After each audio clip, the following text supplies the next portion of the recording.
have a voice. I would work hard to have other mechanisms available for those, because as much as we want all neighborhood organizations to be democratic, they're not. Some of them are still little institutions of beatification, and we don't want to stack the cards like that. We want to keep it open and transparent. And in doing so, I would employ some of the latest technology to get the message out of what is being proposed, be it via e-blast, be it as the current council does with having televised access, to make sure that engagement is there, whether or not you're a part of an organization. Thank you. Ms. Guidry. I guess the citizen participation plan is mandated to be a part of the master plan, and that's part of the reason why they've given an extension right now on voting on the master plan, so that they can work more on the citizen participation plan. The Bureau of Governmental Research has come out with a report on the citizen participation plan as it's been proposed, and has some very good criticisms of it. For one thing, they have us planning together in these city planning districts, and although we did this after the storm, these city planning districts were created 30 or so years ago, and they were not created with this purpose in mind.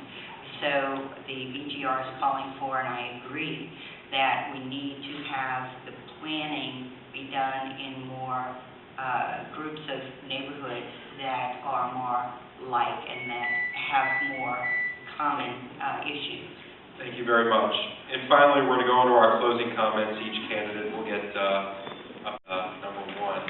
As in going first was Mr. Robertson. Well, I want to, something that Ms. Guidry just said is really apropos. I think that the district is too big. I mean, you're representing over 60,000 people. In Montreal, it's about a quarter that size. So as a councilman, really is kind of distant from being able to have an intimate dialogue with his constituents. So I think that's a change that would not be a bad thing to make, because these neighborhoods are the reason why they're not, they're too far flung.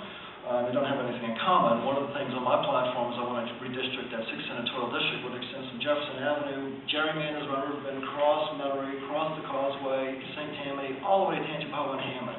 So how can one elected official represent Hammond and uptown New Orleans? It's ludicrous. It's crazy. Can a city councilman have input on that? I don't know.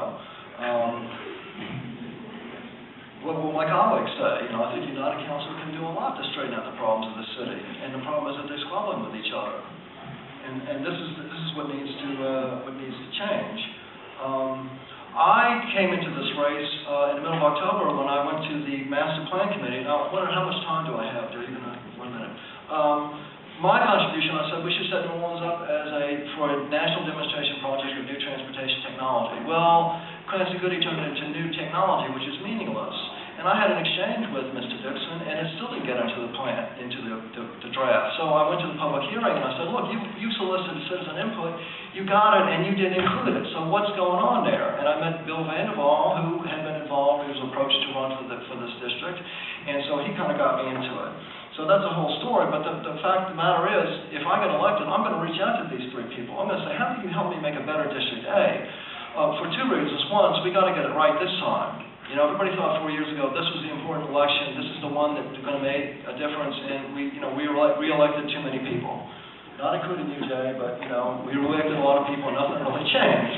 Okay, so now we've really got to get it straight. Thank you very much, Mr. Batt. First of all, thank you all for coming out tonight, and I hope your cars aren't flooded outside. The property will be in good shape. There are 2 people I'd like to thank for allowing me to run for office again. And one is my wife, and the other one is my business partner. Because without their support, I couldn't do it. It is a 60-hour-a-week or better job, and the reason why I like doing it is because I love our city, and I have a passion, and I like helping people. We have things that we need to get done, and we all know what they are, and executing on them and following through on them is what we have to take care of. Some people may have had issues with me because I'm 6'3", 240 pounds, whether I approved something or I didn't approve something, whether it was a boys' school, whether it was Churchill Downs, whether it was a clubhouse in Hollywood Park, whatever it was, whether it was a tavern on Maple Street, whatever it was, I got elected to make a decision. I could have sat on my hands and just pushed it to the Board of Zoning. I could have sat on my hands and done other things, but I made a decision. You make people upset. A master plan, even though Chapter 15 has, some issues with the neighborhood involvement, and I would like to have more neighborhood involvement and listen to everybody's voice. We need to have a master plan. We need to get something in place. We need to give the people of the city some kind of comfort and go to bed at night to know that something is not going to creep up next to their house. They wanted to do a high-rise up on Leak Avenue. Under my watch, that did not happen. Just to remind everybody, I'm not the king of the high-rises, guys. It's not appropriate. There are places for appropriate growth, and there are places for not appropriate growth. Clancy Goody, who came from Boston, put together a plan. It still needs tweaking, but the opportunity to serve is an honor. I've had that opportunity. It's an honor because you get to meet so many wonderful people in the city from so many diverse backgrounds. And I've made a lot of friends and some enemies. Thank you, Mr. Batt. Ms. Guidry. Sorry.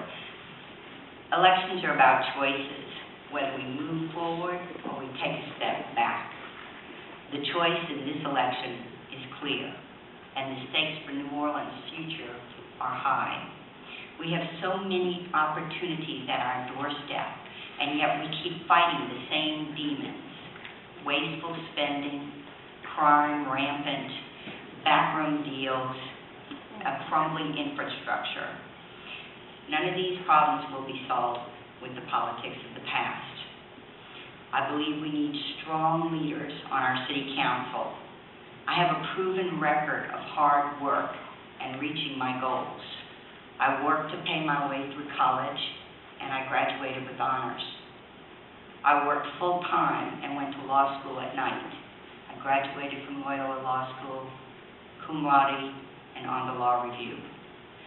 I've had a successful legal practice for 23 years, most recently representing the Port of New Orleans in its Katrina claims. I also have a proven record of community leadership since the storm. I went from picking up storm debris in City Park and with the Katrina crew to becoming president of my neighborhood organization. As president, I led the fight to close down the nuisance bar in our neighborhood, and I led the drive to refurbish our firehouse.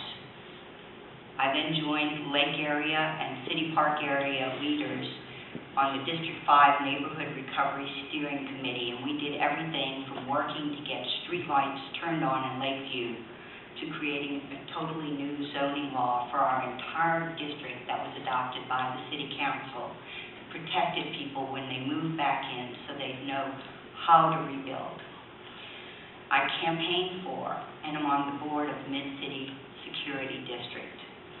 I'm on the District A President's Council. Thank you very much. Ms. Blanque. New Orleans is at a turning point. We can either revisit the politics of the past, or we can move forward with a new face and a new vision.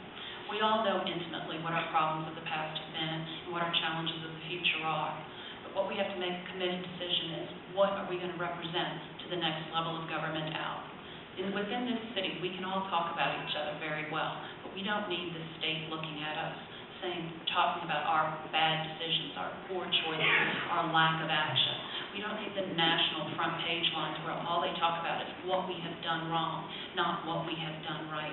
It is important to me. The Long family has been here since 1805. 2 of my 3 adult children have bought homes in New Orleans post-Katrina. Having the right image, the right face, and the right things go forward in this city are the utmost important things to do, to be and be a part of, and be engaged with. I feel that I'm the strongest candidate for that because I represent the future. I represent all that we can be, all that we want to be, and I challenge anyone else to stand up to that.